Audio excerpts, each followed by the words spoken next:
ইসলাম না, নাউজুবিল্লাহ বলবেন না। আমার লগে না হয় রাগ করেন, আল্লাহ এবং তার রাসূলের লগে রাগ করবেন নাকি? দেরি কইরা বসে রইছেন বলে, আরে কার জন্য বসে রইছেন? আল্লাহর জন্য, দ্বীনের জন্য। আর যদি ব্যক্তি রফিকুল ইসলাম মাদানির জন্য হয়, লাভ নাই।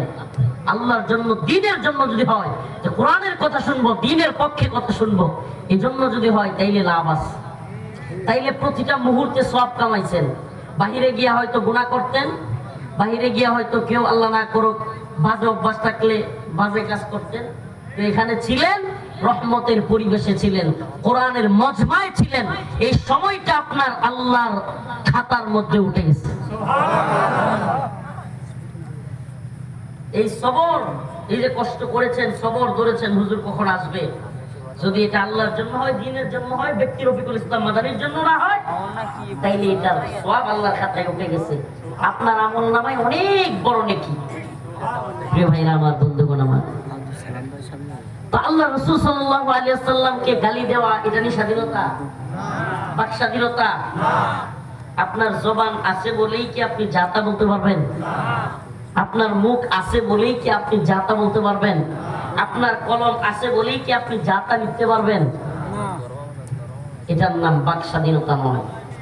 এরপরেও বাংলাদেশে বাক স্বাধীনতার নামে আল্লাহ এবং তার রাসূলের বিরুদ্ধে অবমাননাকর বক্তব্য দেওয়াকে বাক স্বাধীনতা বলে চালানোর এক নীল নকশা চলছে।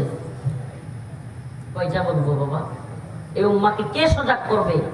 আমরা যদি দায়ীর পরিচয় দেই, নেত্রকোনা থেকে সাতক্ষীরা শ্যামনগর চলে এসেছি, দায়ীর পরিচয় যদি দিতে যাই যে এই দ্বীনের দায়ী, আমরা দ্বীন ফেরি করে বেড়াই, মানুষের দ্বারে দ্বারে দ্বীনকে নিয়ে যায়, তাহলে অবশ্যই আমাদেরকেই এই উম্মতকে সজাগ করতে হবে। এই উম্মতকে সজাগ করতে হবে। বলেন, আল্লাহর রাসূলকে গালি দেওয়া, আল্লাহ এবং তার রাসূলকে নিয়ে বিভিন্ন কুৎসা রটনা করা, এগুলো কি বাক স্বাধীনতা? আপনারা শুনলে অবাক হবেন। অনেকেই হয়তো জানেন, অনেকে এগুলোর খবরই রাখেন না। নাউজুবিল্লাহ। রাখাল রাহা নামের এক কুলাঙ্গার বাংলাদেশের পাঠ্যপুস্তক সংশোধনীতে আছে। সে সাধারণ কোন লোক না। সে আল্লাহ এবং তার রাসূলকে নিয়ে কটূক্তি করেছে। এই কিছুদিন আগে, অনেক কিছুর পরে সে ফেসবুকে একটা পোস্ট দিয়েছে, কেউ কষ্ট পায়া থাকলে আমি দুঃখিত, এই ধরনের। কিন্তু আমার জানতে মনে চায়, আল্লাহ এবং তার রাসূলকে নিয়ে কটূক্তি করার শাস্তি কোরআন হাদিসে আছে না নাই? আছে। বলেন, আছে না নাই? আল্লাহর রাসূল বলেছেন, মান সাব্বা নাবিয়ান ফাকতুলু, যে আমার রাসূলকে গালি দিবে, আল্লাহর রাসূলের হাদিসের মধ্যে এসেছে, তার শাস্তি হলো ওয়াজিবুল কতল, মৃত্যুদণ্ড। অতএব যদি কেউ পশ্চিমা এজেন্ডা বাস্তবায়ন করে বাংলাদেশে বাক স্বাধীনতার নামে রাসূলকে কটূক্তি করাকে প্রমোট করতে চাই, আমরা বলি, আল্লাহর নবীকে কটূক্তি করা যদি হয় তোর বাক স্বাধীনতা, তোর কল্লা ফেলে দেওয়া হলো আমাদের হাত স্বাধীনতা। রাজি আছেন তো? ইনশাআল্লাহ। তোদের বাক স্বাধীনতা যদি বলে আল্লাহর নবীকে কটূক্তি করা, তোর ওই জিহ্বা কেটে ফেলা আমাদের দায়িত্ব। প্রিয় ভাইরা আমার, বন্ধুগণ আমার, এই ব্যাপারে সুনির্দিষ্ট বক্তব্য প্রত্যেকটা মুমিনের উপর ওয়াজিব।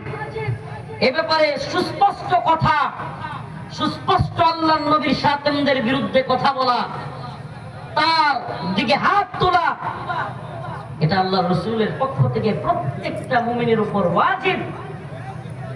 রাসূলের অপমানে যদি না কাঁদে তোমার মন, মুসলিম নয় মুনাফিক তুমি, রাসূলের দুশমন। ঠিক। রাসূলের অপমানে যদি না কাঁদে তোমার মন, মুসলিম নয় মুনাফিক তুই, রাসূলের দুশমন। আপনার আমার ভাইরে মারলে অন্তরে ব্যথা লাগে কি লাগে না? বলেন, লাগে কি লাগে না? লাগে। ফিলিস্তিনে মুসলমানদেরকে মারছে, তবুও আমাদের অন্তরে আঘাত লাগছে কি লাগে নাই? তাইলে আল্লাহর রাসূল কি সাধারণ